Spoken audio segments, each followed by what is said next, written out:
Bonjour à toutes et à tous et bienvenue dans cette nouvelle vidéo, j'espère que vous allez bien. Aujourd'hui on se retrouve avec un fond un peu bizarre, mais c'est une vidéo que je pensais pas faire un jour et qui est juste dingue.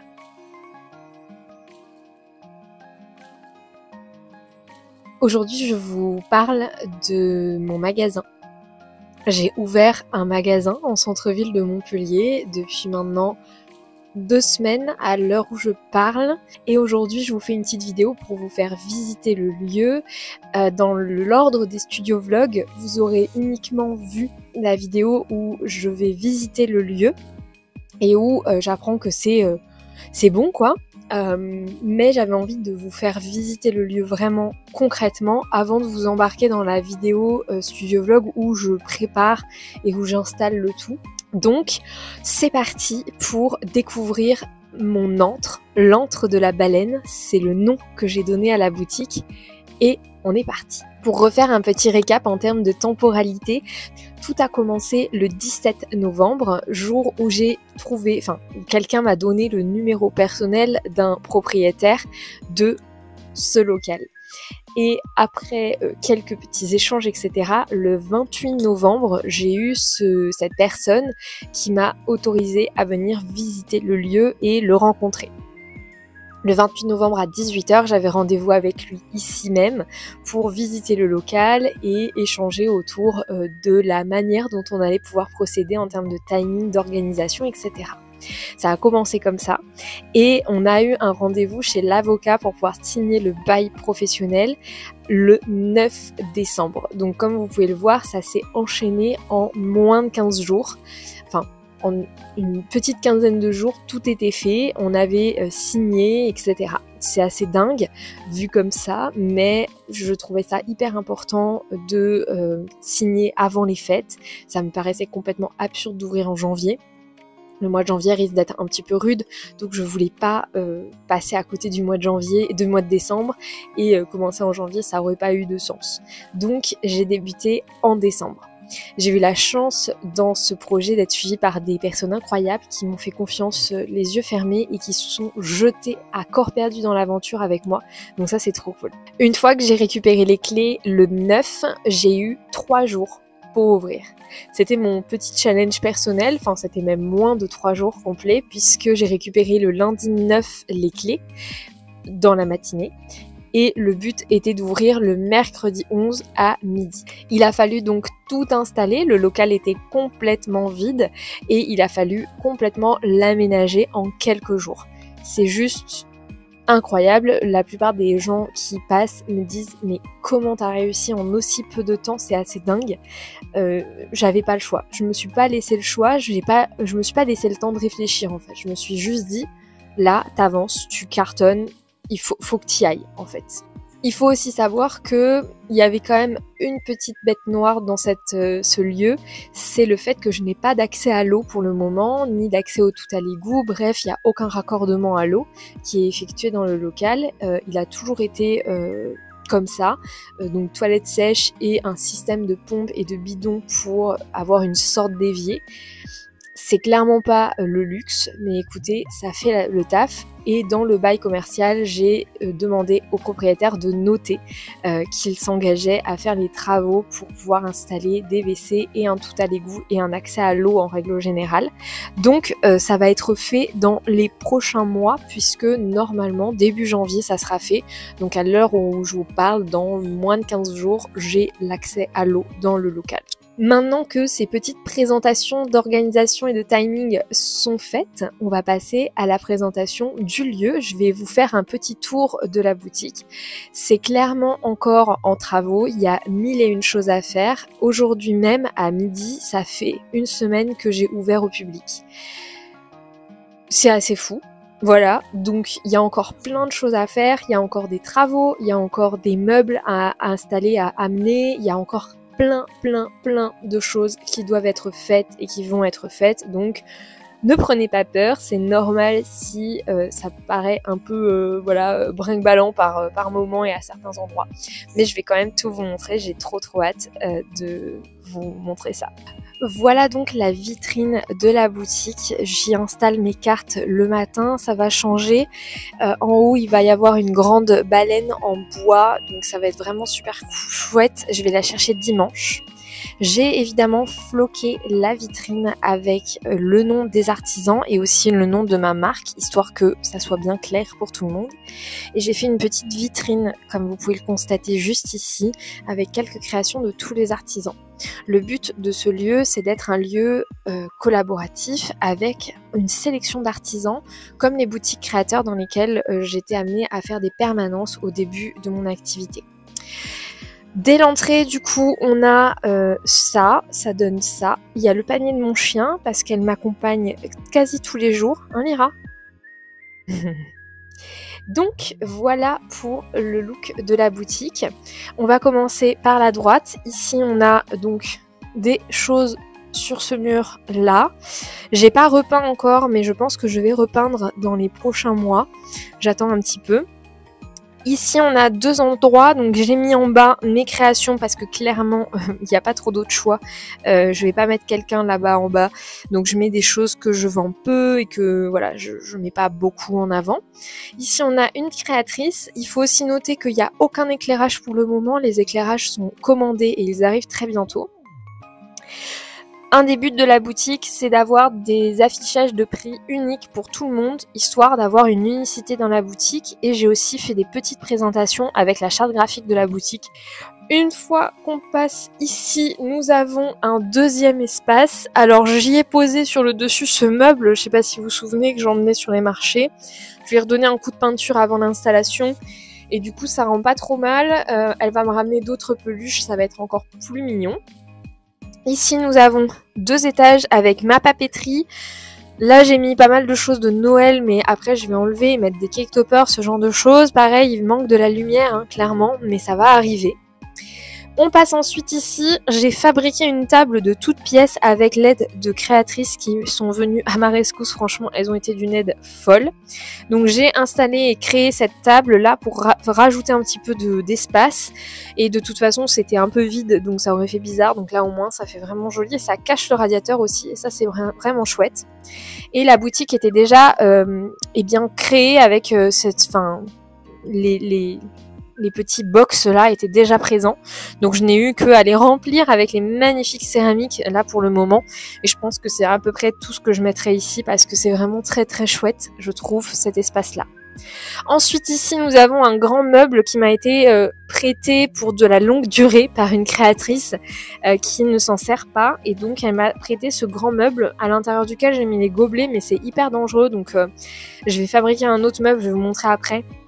Et je les mettrai là-bas, et donc là il y aura autre chose parce que c'est pas possible, je peux pas mettre ça ici, c'est trop dangereux. Ici nous avons un comptoir temporaire, je vais pareil en fabriquer un, mais j'ai pas trop les finances en ce moment, donc j'ai mis une table de marché assez en hauteur comme j'avais fait à Palavas l'année dernière. Je vous montrerai l'espace atelier après. On finit ici avec un grand mur sur lequel j'ai mis des tableaux. Comme vous pouvez le voir en bas, normalement, il est censé avoir un meuble qui a été enlevé par le propriétaire d'avant, enfin le locataire d'avant. Et financièrement, je pouvais pas me permettre de refabriquer un meuble maintenant, mais je pense que je vais le faire dans quelques temps. J'attends juste un petit peu de me rétablir financièrement, et après je ferai une table un petit peu sous le même principe que celle-ci, mais que je mettrai ici et qui sera très chouette et qui me permettra d'avoir encore plus d'espace d'exposition.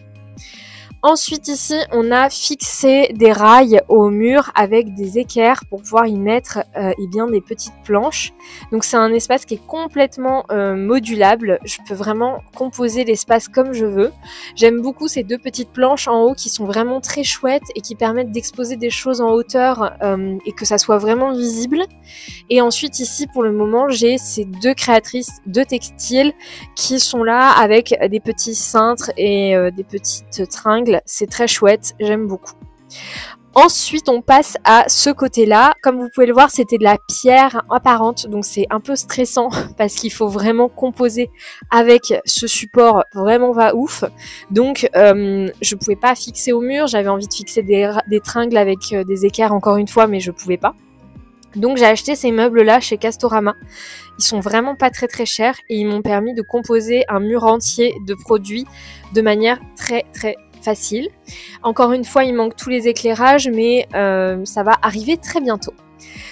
Donc, je me suis mis un petit peu là où il y avait des trous. J'ai d'abord installé les créateurs et créatrices. Donc, ça donne ça. Et en bas, ici, le dernier étage, je vais venir y fixer des sortes de petits rideaux avec de la toile de jute.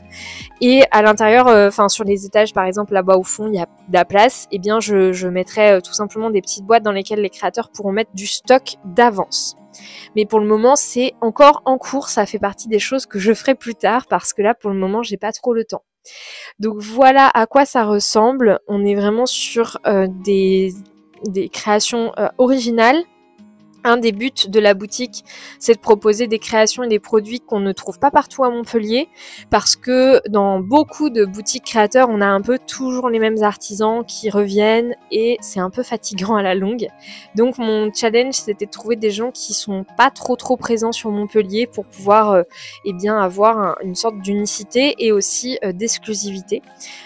Sans vouloir être prétentieuse ou quoi que ce soit, simplement juste proposer et donner l'opportunité d'exposer dans une boutique à des gens qui ont moins l'habitude de le faire. Voilà. Ah oui, et j'ai aussi tiré des fils, comme vous pouvez le voir, pour accrocher mes montgolfières au plafond. Ça rend plutôt pas trop mal, je suis assez contente, même si les gens les voient pas. Écoutez, c'est la vie, c'est comme ça. Maintenant, on passe à l'atelier. Donc déjà, je sais pas si vous vous souvenez, j'avais pris cette grande étagère. En fait, elle ne rentre nulle part, donc je m'en sers pour moi. Et finalement, c'est pas si mal. Là, j'ai mis une petite déco Noël, mais j'y mettrai ma guirlande avec écrit de l'atelier après. Là, c'était vraiment pour la saison. Avec pas mal de trucs. Il faut encore que je mette des choses, mais c'est plutôt pas trop mal. Comme vous pouvez le constater, ici, j'ai beaucoup de rangements, puisque j'ai même des rangements là sur le côté. Donc, c'est vraiment hyper grand. Les tables, elles vont rentrer chez moi. Je vais pas les garder ici, ça sert à rien. Mais du coup, c'est hyper pratique d'avoir tout ce rangement. Pareil, les boîtes vides, là, des gobelets, je vais pas les laisser là. C'est ridicule, ça prend de la place pour rien. Donc, je vais essayer de les caler ailleurs. Mais du coup, ça fait vraiment de la place. Et ici, dans les coffres, vous avez aussi de la place en fait dessous. Ça s'ouvre et il y a aussi de la place pour ranger des choses. J'ai clairement pas du tout optimisé encore l'espace de rangement, donc ça va être le cas dans le futur, mais pour le moment, c'est encore en cours. Ensuite, ici, donc c'est encore un peu le bazar parce que j'ai pas le temps de tout ranger, hein, mais j'ai déménagé mes affaires petit à petit et donc j'ai acheté une grande planche que je suis venue caler sur ce meuble-là que j'ai trouvé dans la rue et au bout sur un meuble comme les meubles que j'ai en magasin avec les produits des créateurs dessus. Je suis venue tout simplement poser la planche dessus. Et donc, c'est le meuble sur lequel passe l'imprimante, la machine de découpe. J'ai même mon imprimante laser que je garde pour le moment en dessous. Tous les supports de vente, tous les emballages, d'expédition. Et c'est vraiment top. Je me suis vraiment fait un setup hyper travaillé avec chaque câble qui est au bon endroit et tout ça. Il y avait une prise au fond, donc c'était parfait. Et j'ai même un clou qui était déjà là sur lequel j'ai fixé tout simplement mes petits tapis. Ici, on a un Kallax qu'une amie m'a donné et du coup, dans ce Kallax, je suis venue y mettre absolument tout ce qui concerne le papier et les vinyles sur le côté droit, avec aussi ma machine et mes différents rouleaux thermiques. Comme ça, j'ai tout à portée de main. C'est vraiment hyper pratique. Ce meuble-là, je l'ai optimisé un maximum. Je suis trop contente. Ensuite, je passe juste ici. Donc, j'étais en train de filmer ici l'intro et l'outro, donc... Voilà, il y a encore le trépied. Mais du coup, ce meuble-là, je sais pas si vous vous souvenez, j'avais trouvé il y a très longtemps dans la rue. Eh bien, écoutez, il est parfait pour ranger le papier. Donc, il est là et il me sert de rangement pour mon papier 30-30. Ici, on a ce meuble qui va partir parce qu'il est pas du tout pratique. Je vais tout simplement ramener un meuble que j'ai chez moi qui est fourni. Enfin, mon appart est un meublé Et dans la véranda, il y a un meuble blanc qui est vraiment parfait, qui va aller à la place de ce gros meuble qui ne sert à rien, parce que j'ai trouvé dans la rue en pensant investir pour juste acheter des étagères parce qu'il n'a pas d'étagère. Et finalement, il est assez petit, il n'est pas très pratique, donc je vais prendre un grand meuble qui sera beaucoup plus pratique. Pour le moment, il est là, il me sert de rangement pour différents trucs. Et pareil, il y avait une chaise, un tabouret là sur un pied dans le local, mais il est cassé, donc je vais le jeter aussi, ça fait partie des choses qu'il faut que je fasse. Ici, on a des petites étagères, comme vous pouvez le voir, celle du haut, j'ai même pas encore mis de choses dessus. Et on a, bon, j'ai un peu honte, mais j'ai pas fait la vaisselle. J'ai ramené cette petite desserte que j'avais trouvée dans la rue aussi pour m'en servir comme de sorte de meuble de cuisine. Pour le moment, en tout cas, c'est à ça que ça sert. Et ensuite, bon, sans rentrer trop dans les détails, le micro-ondes et une sorte de petit KGB rangement dans lequel je mets pas mal de choses. Et les toilettes sèches juste ici. Encore une fois, il manque plein de choses encore, j'ai pas mal de choses à modifier et à améliorer, mais pour moins d'une semaine d'installation, je trouve quand même qu'on n'est pas trop mal. Voilà donc pour mon antre, l'antre de la baleine. Pourquoi ce nom d'ailleurs, quand même, je voulais y revenir. Ça fait quelque temps que je remarque que les gens dans la région, et pas que dans la région, hein, Ça fait quelque temps que je me rends compte que le nom que j'ai donné à mon entreprise marque les esprits. Quand je me présente, les gens me demandent comment je m'appelle et la plupart du temps, quand je donne le nom La Baleine qui en bosse, ça tilte tout de suite et les gens de plus en plus connaissent mon nom, etc. En même temps, j'ai travaillé fort pour ça, donc c'est cool. Mais du coup, vu que le concept de la boutique, ce n'est pas forcément un concept de boutique unique juste pour moi, je ne me voyais pas l'appeler La Baleine qui en bosse. En plus, dans tous les cas, même si ça avait été que ma boutique, je sais pas si j'aurais eu envie d'appeler la boutique au même titre que ma marque. Parce que ma marque, pour moi, est différente du lieu dans lequel la marque va être vendue. Donc oui, La Baleine qui en bosse, c'est très bien pour mon nom de marque, à proprement parler, mais j'aurais trouvé ça un petit peu trop contraignant et j'aurais eu peur en fait d'être un peu trop restreinte dans mon activité si je nomme la boutique de la même manière que ma marque. Donc la question s'est posée de ne pas oublier que la boutique appartient à La Baleine qui en bosse et en même temps de faire en sorte que ça soit une boutique à part et une identité propre et unique. On a donc décidé, avec mon ami qui m'aide beaucoup, que effectivement nommer la boutique avec quelque chose qui se rapprocherait de La Baleine qui en bosse mais qui n'allait pas être le même nom, c'était la meilleure décision. J'ai beaucoup brainstormé, il y a eu plein d'idées qui sont venues et un jour, comme ça, de nulle part est sorti l'antre de la baleine. Et je l'ai gardé en tête, un peu comme un tatouage pendant quelques semaines, l'idée de me dire bon, est-ce que c'est vraiment sympa, et en fait oui. En fait, c'est vraiment chouette, c'est vraiment mignon, c'est un joli nom, ça tilte tout de suite que voilà, ça a un lien avec La Baleine qui en bosse. Quand je l'explique, les gens tout de suite comprennent et sont tout à fait, voilà, c'est clair pour les gens. Donc ça, c'est trop cool. Et l'idée, c'est vraiment d'avoir une identité propre pour la boutique. D'ailleurs, le logo et toute la charte visuelle a été faite par une super graphiste qui m'a offert ses services. Et ça, vraiment, je lui serai éternellement reconnaissante. Il s'agit de Coucou Sergent. Je vous mets ses réseaux ici si jamais vous voulez aller découvrir son travail. Parce que vraiment, elle fait un taf de fou. C'était trop chouette. Elle a hyper facilement et rapidement compris ce que je voulais, donc franchement trop contente et je suis extrêmement fière du logo et du visuel que ça rend, c'est canon, voilà, il n'y a rien d'autre à dire, c'est juste canon. En tout cas, j'espère que cette petite visite de boutique vous aura plu. Je vous ferai, si ça vous intéresse, une vidéo un petit peu plus professionnelle sur vraiment mes avantages, enfin mes conseils, mon expérience, etc.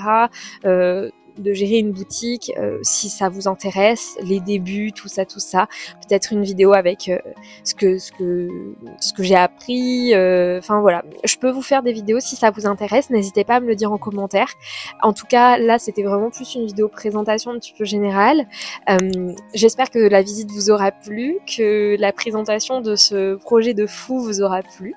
Moi je vais retourner pour finir certaines petites choses dans la boutique. et si vous êtes dans le coin, n'hésitez surtout pas à passer et à venir me voir ici, ça serait très très chouette, ça me ferait très plaisir. N'hésitez pas quand vous venez à me le dire. Je tiens à faire une petite parenthèse aussi pour les personnes qui vont venir. Il faut savoir que j'ai un gros souci, je suis absolument pas physionomiste. Alors il y a un double problème. Le premier problème, c'est que entre vos noms sur les réseaux sociaux et votre visage, des fois c'est compliqué pour moi de faire les liens. J'ai du mal à connecter les trucs. Et encore pire quand c'est un pseudo, un visage et que vous revenez plusieurs fois. Je suis de toute façon pas physionomiste.